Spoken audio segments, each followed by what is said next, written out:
I am joined right now by former Deputy Chief of Staff to President George W. Bush, Karl Rove. Karl, always good to see you.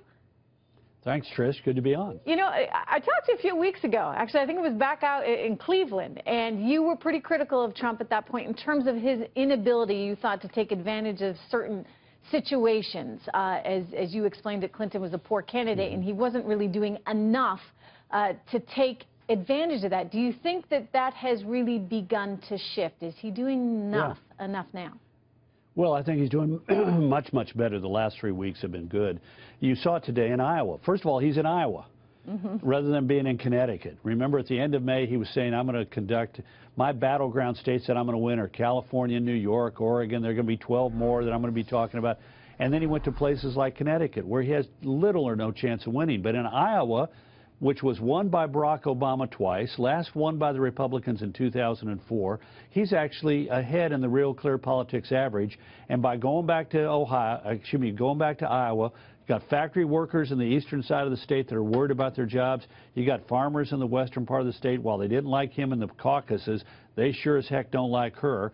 And so he's going, first of all, the right places. Second of all, he's now giving well-organized, constructed speeches that are designed to drive home certain messages for that day, and he's delivering them on a teleprompter, and he's getting really much better at delivering them.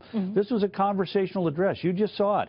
He was warm. He wasn't shouting at the top of his lungs as he tends to get when he did rallies without scripts.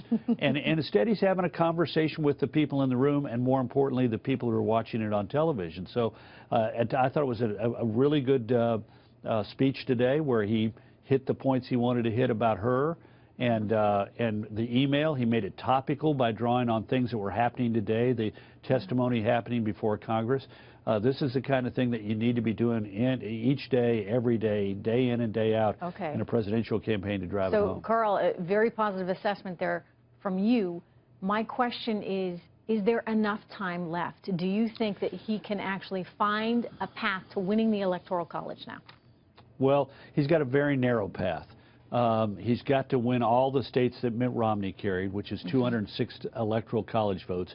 3 of those states, Arizona, Georgia, and North Carolina, he's either narrowly ahead in the first 2, narrowly behind in the third. He's got to win all 3.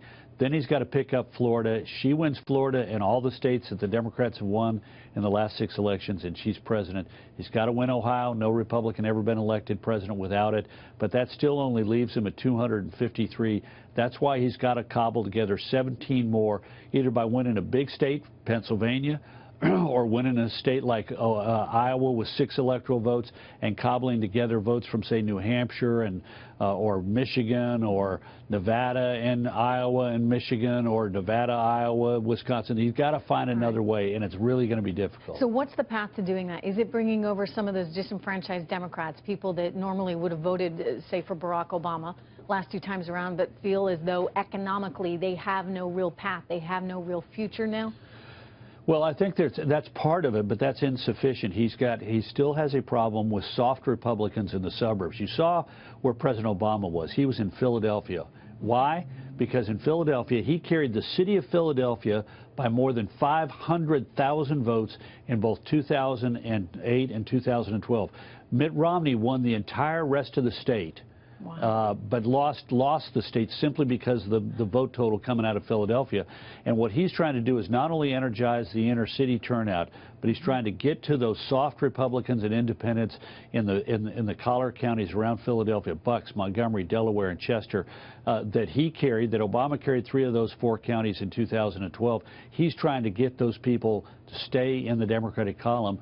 And it's because in those suburbs, there are a lot of people who might otherwise vote for a Republican whom he's trying to keep away from Trump. All right. Well, Karl, it's going to be an interesting couple of months, and I look forward to talking to you again all about it. You bet. Karl Thanks Rove. for having me on, Trish.